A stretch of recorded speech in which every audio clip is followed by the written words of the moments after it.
నానా నానా, నా బైక్ ఏమైంది నానా?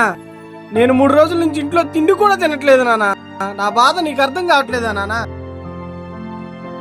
ఇప్పుడు లక్షల బైక్ అంటే ఎంత చిన్న బైక్ కొనిచ్చేదాకా నీ ఇంటికి కూడా రాను. నేను పోయి ఎక్కడైనా సత్తా, అప్పుడు మంచిగా ఉంటది నీకు. చిన్న చిన్న యాడికి పోతున్నావురా? నీకు దండం పెడతారా? ఎక్కడికి పోతున్నావురా?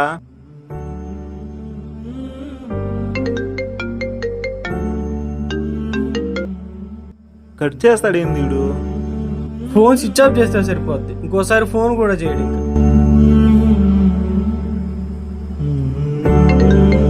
హలో హలో, ఏంది నాన్న వరకు ఫోన్ ఎందుకు చేస్తున్నావు? నేను ఇంటికి రాను నాన్న, నాకు బైక్ కొనిచ్చిన దాకా ఇంటికి రాను. నీకు దండం పెడతా, ఇంటికి రారా. నేను ఇంటికి రాను నాన్న, పెట్టేసే ఫోను. ఇప్పుడు కొనిస్తాడు బండి, ఎవరి కోసం కొనిపెట్టడు? ఇట్లా చెబితే ఏ కొడుకు ఏదంటూ కొనిపెట్టడు బండి. నేను ఇల్లు వదిలిపెట్టి ఇన్ని రోజులు అవుతుంది, కనీసం మా నాన్న నాకు కాల్ కూడా చేయలేదు. పోతే పోయిండేమో అనుకున్నాడు. అన్నా, మీ నాన్న ఇవ్వమన్నాడు.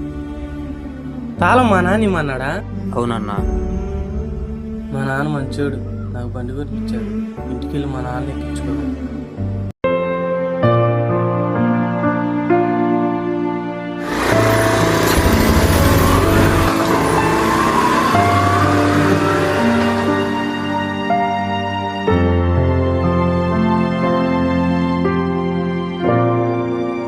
నానా నానా, ఎక్కడికి వెళ్ళాడు?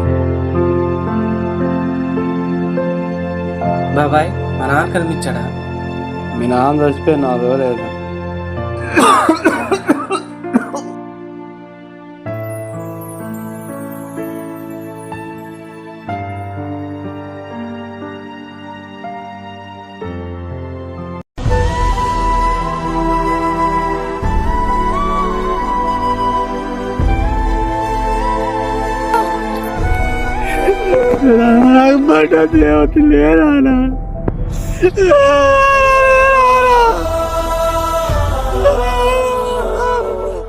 తండ్రి ప్రేమకు శబ్దం ఉండదు, ఎందుకంటే ఆయన తన ప్రేమను మాటల్లో కాదు ఏగలలో చూపిస్తాడు. తన బాధను దాచుకొని పిల్లల ఆనందం కోసం ప్రతిరోజు కష్టపడతాడు. కానీ ఆయన లేని తరువాత ఆ నిశ్శబ్దమే మన జీవితాంతం మనసులో మారుమోగుతూనే ఉంటుంది. ప్రతి విజయంలో ఆయన గుర్తొస్తాడు, ప్రతి ఓటమిలో ఆయన భుజం కోరి బతుకున్నప్పుడే ఆయనతో సమయం గడపండి.